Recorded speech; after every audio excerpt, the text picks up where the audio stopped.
La pensión de sobrevivientes se entiende como una prestación económica fundamental dentro del sistema general de pensiones.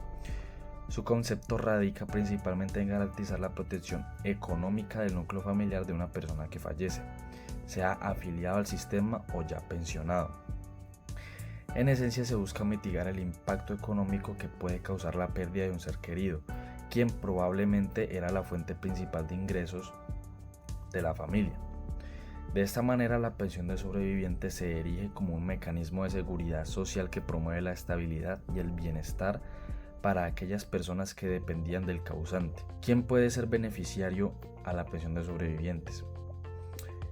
De esta empezamos con los cónyuges o compañeros permanentes y los hijos, que deben cumplir con ciertas condiciones, ya sea de edad o discapacidad. Y en ausencia del cónyuge o hijos, entrarían a recibirla los padres o hermanos inválidos que dependieran económicamente de la persona del causante. Las condiciones de acceso. Para los familiares que tengan derecho a esta pensión por el fallecimiento de un afiliado, se le exige que éste haya cotizado un número mínimo de semanas dentro de un periodo determinado previo a su muerte, que son 50 semanas dentro de los últimos 3 años. Si el fallecimiento ocurre cuando la persona ya era pensionada, no se exigen semanas de cotización adicionales. Eso también tiene mucho que ver en el monto de la pensión. Si el causante era afiliado, el beneficiario recibirá principalmente el 45% del ingreso base de liquidación por las primeras 500 semanas y por cada 50 semanas adicionales se sumará un 2% a este monto hasta llegar al máximo del 75% del ingreso base de liquidación, que es el tope de pensión que reciben los afiliados. Si el causante era pensionado, el beneficiario entrará a recibir el mismo monto que recibía el pensionado, o sea, el 100% de la pensión. La pensión de invalidez es una prestación económica que se le otorga a las personas que han perdido de forma total o parcial su capacidad para trabajar debido a una enfermedad o accidente. En Colombia, esta figura está regulada por la Ley 100 de 1993, que establece que cualquier ciudadano afiliado al sistema pensional tiene derecho a esta pensión si cumple con ciertos requisitos. El objetivo principal es brindar una protección económica a quienes ya no pueden generar ingresos por sí mismos debido a su condición de salud. Para poder acceder a esta pensión, la persona debe haber perdido al menos el 50% de su capacidad laboral, lo cual debe ser certificado por una junta de calificación de invalidez. Además, es necesario haber cotizado al menos 50 semanas dentro de los últimos 3 años anteriores a la fecha en la que se estructuró la invalidez. En casos de origen laboral, como accidentes de trabajo o enfermedades profesionales, los requisitos pueden variar y su evaluación corresponde a una ARL. Estos requisitos buscan asegurar que el sistema beneficia a quienes han contribuido activamente. El proceso de solicitud incluye varios pasos. Primero se presenta una solicitud ante el Fondo de Pensiones, luego se realiza un dictamen médico y finalmente se hace la revisión de los requisitos. Quienes acceden a esta pensión también pueden recibir atención médica de programas de rehabilitación y otros apoyos por parte del sistema. Es importante contar con asesoría legal en este proceso, ya que a veces las entidades se niegan al derecho de forma injustificada y se debe acudir a mecanismos como ya conocemos la acción de tutela. La pensión de invalidez es una herramienta de protección social fundamental que garantiza el bienestar de quienes han perdido sus capacidades de trabajo. Conocer este derecho no solo permite exigirlo, sino también ayudar a otros a entender y defender sus garantías dentro del sistema de seguridad social colombiano. Respecto al impacto de las pensiones de invalidez y sobrevivientes en las poblaciones vulnerables para las poblaciones rurales, vamos a decir varias cosas. Entre esas, que en las zonas rurales es bien sabido que las pensiones de invalidez y sobrevivientes son prácticamente inaccesibles. La alta informalidad, la falta de continuidad en los ingresos y las cotizaciones impiden que se cumplan con los requisitos esenciales que exige la ley. Además, el trabajo de campo es riesgoso y expone una gran cifra para accidentes o enfermedades, pero no está respaldado por protección social. Además de que el conflicto armado y el desplazamiento forzado han agravado esta exclusión. Por último, podemos decir que si el único proveedor fallece sin haber cotizado lo suficiente, la familia queda completamente desprotegida. Y encontramos así un impacto no tan positivo en cuanto a estas pensiones para las comunidades rurales. Frente al tema de las personas con discapacidad, es prudente decir que aunque la ley exige una pérdida del 50% de la capacidad laboral y un número mínimo de semanas cotizadas para poder acceder a la pensión de invalidez, el proceso de calificación suele ser burocrático y también poco sensible con la realidad de las personas que padecen una discapacidad. Además, la discriminación en el mercado laboral limita un montón sus oportunidades de empleo formal y eso dificulta así la afiliación y la cotización al sistema pensional. A esto se suman los altos costos asociados a la discapacidad, como por ejemplo gastos en salud, rehabilitación y todo lo que reduce su capacidad de ahorro. Finalmente, en caso del fallecimiento del proveedor principal, la pensión de sobrevivientes es vital para su sustento, pero probar la dependencia económica siempre resulta un obstáculo que es importante. Ahora, si vamos a hablar de comunidades étnicas y de sus barreras, tenemos que decir que enfrentan barreras porque sus cosmovisiones y formas de organización social no siempre se ajustan a los sistemas tradicionales de seguridad social. Además de que las barreras culturales y lingüísticas dificultan el acceso para una información pensional que sea adaptada a sus prácticas o creencias. Otro ejemplo es que su aislamiento geográfico limita la llegada de, por ejemplo, oficinas y servicios, mientras que sus economías, basadas en agricultura de subsistencia y un trabajo informal, excluyen la cotización al sistema. Si le sumamos algo a eso, es que la falta de un enfoque diferencial en las políticas públicas lo que hacen es invisibilizar sus necesidades, lo que hacen es perpetuar la exclusión a la seguridad social. Con posterioridad, y para hablar de las barreras sociales y cómo se perpetúa la exclusión del sistema, vamos a decir que la informalidad laboral es la barrera principal. Esto impide que muchas personas rurales con discapacidad y de comunidades étnicas puedan cotizar para su pensión. Además de que los bajos ingresos dificultan asumir los costos del sistema pensional. Incluso con un empleo formal no es posible. La falta de conocimiento sobre los derechos y los requisitos, además de la distancia geográfica y la poca infraestructura, limita muchísimo el acceso a esta información y además a sus servicios. La burocracia, los trámites complejos y todo lo referente lo que hace es agravar la situación, ¿sí? Mientras que la discriminación, la estigmatización, especialmente hacia las personas con discapacidad y comunidades étnicas, reducen sus oportunidades laborales.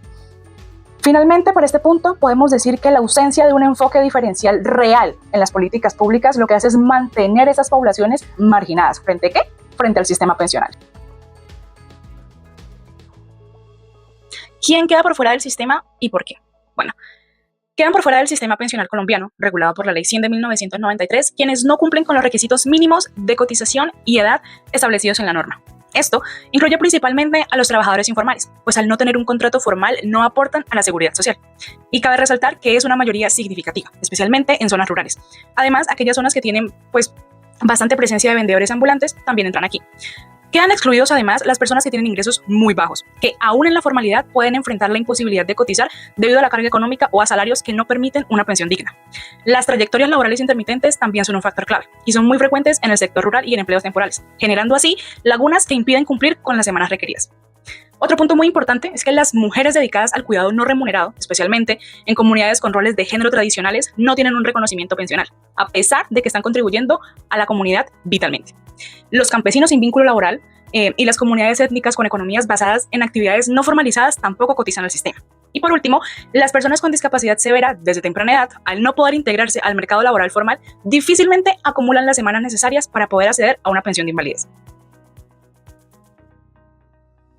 Entonces, ¿por qué se quedan fuera? Bueno, la razón principal radica en que tenemos un modelo de seguridad social que está basado en la formalidad laboral y la cotización continua. Ese modelo no se adapta para nada a las realidades socioeconómicas y laborales de buena parte de la población colombiana, especialmente los sectores vulnerables. Esta falta de universalidad, junto con brechas estructurales en el mercado laboral, pero también en la educación, lo que hacen es perpetuar la exclusión. La Ley 2381 del 2024 intenta enfrentar esas problemáticas mediante, por ejemplo, los pilares solidarios y contributivos. Sin embargo, el reto de garantizar una cobertura real y efectiva para esta población sigue siendo enorme, especialmente para aquellos que cuentan con la vulnerabilidad mencionada. Además, que demanda políticas públicas integrales que ataquen a fondo las causas profundas de la desigualdad y la informalidad en Colombia. Ahora bien, adentrándonos un poco más, encontramos jurisprudencia relacionada. Entre ellas tenemos la sentencia T760 del 2008, la cual no tiene una relación directa con temas pensionales, sin embargo, esta adquiere una relevancia ya que la Corte Constitucional identifica fallas estructurales en el sistema de seguridad social. Estas afectan a personas sin capacidad de pago, en especial a las personas del régimen subsidiado y rural. Esta tiene una aplicación ya que apoya la idea de que las barreras administrativas y técnicas perpetúan la exclusión de los derechos sociales, como lo son pensiones y salud para comunidades rurales, étnicas y con discapacidad. Además de ella, tenemos también las sentencias T295 del 2024 y la sentencia T334 de 2024.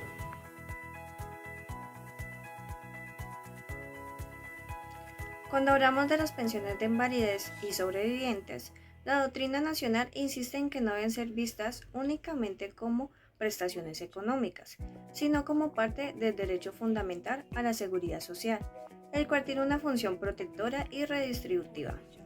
Esto es especialmente importante cuando hablamos de poblaciones históricamente excluidas como las personas con discapacidad, comunidades rurales y étnicas. Autores como Rodrigo Oprimi, desde el enfoque del constitucionalismo transformador, ha sostenido que el Estado tiene una obligación reforzada de protección frente a estas personas por su especial situación de vulnerabilidad. Es decir, no basta con ofrecerles las mismas condiciones al resto de la población, sino que se requieren medidas diferenciadas para garantizar un acceso efectivo a sus derechos. La doctrina también ha criticado el modelo altamente contributivo y formalista del sistema pensional colombiano. Por ejemplo, Roberto Pisa es experto en derecho laboral y es magistrado del Consejo de Estado. Señala que al exigir años mínimamente de cotización o vínculos formales de trabajo, se termina excluyendo a quienes han vivido de trabajo informal, como ocurre comúnmente en zonas rurales o comunidades indígenas y afrocolombianas. Además, doctrinantes como Gabriel de Vega y Dina Bucheri plantean que el sistema debe avanzar hacia una seguridad social inclusiva donde se reconozca la diversidad cultural, territorial y socioeconómica del país. Ellos defienden un enfoque de justicia social que permita el diseño de mecanismos pensionales más flexibles, no solo basados en el mercado laboral, sino en el principio de solidaridad. Tenemos la sentencia T295 del 2024, la cual vamos a dejar un pequeño contexto aquí en la pestaña de al lado. Ahora bien, vamos a entrar en lo que dijo la Corte. La Corte Constitucional reconoció que la enfermedad es crónica y congénita, por lo que la fecha de diagnóstico no invalida el derecho, como también confirmó que existía dependencia económica a pesar de no vivir juntos. Ordenó pagar también el 50% de la pensión a Santiago y reiteró que las personas con discapacidad tienen protección reforzada. Esta sentencia requiere su importancia debido a que refuerza el acceso a la seguridad social como un derecho fundamental y que el Estado debe actuar con empatía, justicia y un enfoque diferencial. Como último tenemos la sentencia T334, las cuales por temas de optimización dejaremos un pequeño contexto aquí al lado. Razones claves de la Corte. Hubo una violación al debido proceso al no permitir defenderse, como también existían pruebas claras de una relación estable. En este caso, la Corte aplicó un enfoque interseccional, entendiendo la diferenciación del género, edad, nivel de pobreza y rol de la cuidadora que se tenía. Se protegió el mínimo vital en riesgo por su situación económica y esta sentencia al final recae su importancia en que visibiliza la discriminación estructural en las decisiones administrativas, como también promueve una interpretación empática y contextual de la ley. Como último, esta sentencia refuerza la protección de mujeres mayores y vulnerables en el acceso a pensiones. Hablar de pensiones desde una perspectiva diferencial es reconocer que no todas las personas parten del mismo lugar. En Colombia, las comunidades como los pueblos indígenas, las mujeres, las personas rurales, las personas con discapacidad, víctimas del conflicto armado o personas afrodescendientes enfrentan barreras históricas como son el racismo, la pobreza, la falta de acceso al trabajo y la carga desproporcional de cuidado que existe frente a las mujeres. La Corte Constitucional en diferentes sentencias ha hablado del acceso a las pensiones debe contemplarse desde una desigualdad real y no solo desde la ley. El enfoque diferencial es justicia social y no se trata de dar privilegios a quienes no los necesitan, sino de garantizar equidad y acceso a sus derechos. La perspectiva diferencial permite que las normas pensionales sean interpretadas desde la luz de una realidad social y no desde la frialdad de la norma. Así que aplicar una perspectiva diferencial es tener un acto de justicia y garantizar a estas personas que históricamente han sido excluidas, que vivan desde una dignidad material.